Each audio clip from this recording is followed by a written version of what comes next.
Welcome back. मां के दूध में यूरेनियम, और ये एक बड़ी चिंता का विषय, लेकिन हमारे दोनों एक्सपर्ट अभी कह रहे हैं कि अभी फिलहाल जो मात्रा मिली है उससे घबराने की जरूरत नहीं है। हाँ, उस पर आगे शोध की जरूरत है कि ऐसा क्यों, कहां से आ रहा है, कि भविष्य में बढ़ तो नहीं जाएगा, लेकिन फिलहाल अलार्म हमने ले लिया है। लेकिन हम ये नहीं कह रहे हैं कि उसकी वजह से ब्रेस्ट फीडिंग रोक दी जाए या बहुत कोई ड्रास्टिक कदम उठाए जाए या बहुत ज्यादा चिंता में पड़ा जाना। क्विकली एक सवाल आप दोनों से ही लूंगा। ब्रेक से पहले भी मैंने जिक्र किया डॉक्टर मलिक के ग्राउंड वाटर कंटामिनेशन हमारे देश में बड़ी बीमारियों का कारण बन रहा है। ठीक है कि ये एक सैंपल बिहार से इकट्ठा किया गया मदर्स मिल्क की बात आई तो हम उस पर एकदम चर्चा पे आ गए, क्योंकि बच्चों की बात है तो सेंसिटिव होती है, लेकिन एक बड़े पैमाने पर इस पर शोध की जरूरत है क्योंकि ये देश के स्वास्थ्य का मामला है। डेफिनेटली इसमें भी शोध की जरूरत है। अगर हम पॉल्यूटेंट्स की बात करें, जो ये हैवी मेटल्स वगैरह हैं, इनकी सोर्सेस कई तरह से आती हैं। एक तो ग्राउंड वाटर, आपकी बात बिल्कुल सही है, ग्राउंड वाटर से ये आ सकती हैं। उसके बाद एयर पॉल्यूटेंट्स भी, एयर पॉल्यूशन में भी हैवी मेटल्स होते हैं जो कि हमारे शरीर में जा सकते हैं, और आजकल एयर पॉल्यूशन की मात्रा बहुत ज्यादा है, तो वहां से भी ये हमारे फेफड़ों में जा सकते हैं और वहां से बॉडी में एब्जॉर्ब हो सकते हैं, खाने की चीजों में जा सकते हैं। कई बार सस्ते कॉस्मेटिक्स हैं जिनमें कि ये इनका इस्तेमाल होता है और वो भी जा सकते हैं। कई बार हमारे जो पेंट पॉलिश कई बार बच्चे थोड़ा ले लेते हैं, खा लेते हैं, जिसको हम पाइका कहते हैं, उससे भी जा सकते हैं। तो सोर्सेस काफी सारी हो सकती हैं, तो हर सोर्स के ऊपर हमें ध्यान रखना बड़ा जरूरी है। Ground water contamination definitely is a problem, उसको हमें टैकल करना चाहिए। एयर पॉल्यूशन को कम करना बड़ा जरूरी है, और कोई भी ऐसे खाने हैं जिसमें कि पेस्टिसाइड्स इस्तेमाल हो रहे हैं या और दवाइयां इस्तेमाल हो रही हैं जिनसे कि हार्मफुल चीजें हमारी बॉडी में जा सकती हैं, उनके ऊपर भी हमारे को रोक लगानी बड़ी जरूरी है।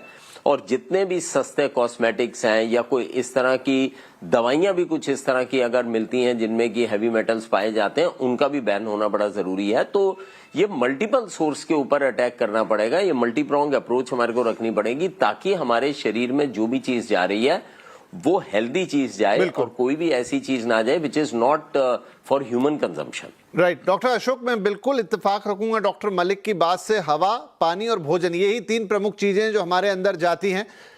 हवा के पॉल्यूशन से हम सब रूबरू हैं, अभी सर्दियों के ही दिन चल रहे हैं। पानी में भी पॉल्यूशन की बात होती ही रही है, और खाना भी इन दिनों काफ़ी कंटामिनेटेड, आउटसाइड फूड, ये वो बहुत सारी बात हो रही है। क्या एम्स आगे इस तरह की और स्टडीज़ करता हुआ हमें नजर आएगा जहां बात सिर्फ पानी तक लिमिटेड नहीं रहेगी, anything which harm your body, और जो हम ले रहे हैं रोजमर्रा में उन सबकी शोध जांच होती हुई नजर आएगी?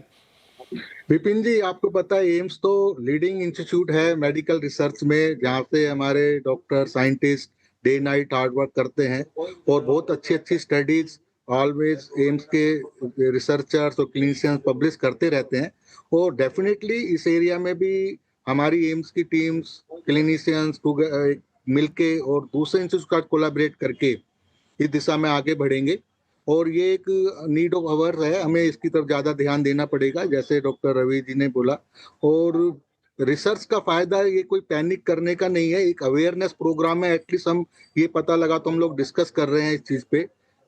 जैसे लोएस्ट कॉस्मेटिक्स हैं, इसमें क्रोमियम का बहुत ज़्यादा इस्तेमाल होता है। तो हमें इस टाइप के प्रोग्राम सिर्फ गवर्नमेंट की जिम्मेवारी नहीं है, ये पूरे समाज की, हम सब लोगों की जिम्मेवारी है कि किस तरह से हम आसपास के एनवायरनमेंट को स्वच्छ रखने में योगदान दें, पेड़ पौधे लगाएं, रेन वाटर को हार्वेस्ट करें।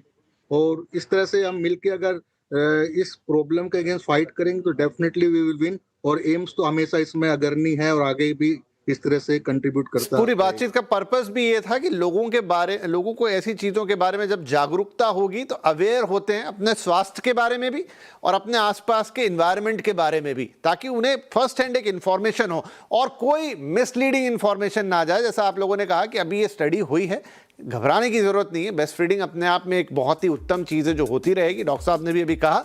लेकिन हाँ, आगे और शोध का विषय है कि इस तरह के हैवी मेटल्स अगर मिल रहे हैं तो उनका पता लगाया जाए, और ओवरऑल बड़े स्पेक्ट्रम में जो अभी आखिर में बात हुई उस पर भी काम करने की जरूरत है।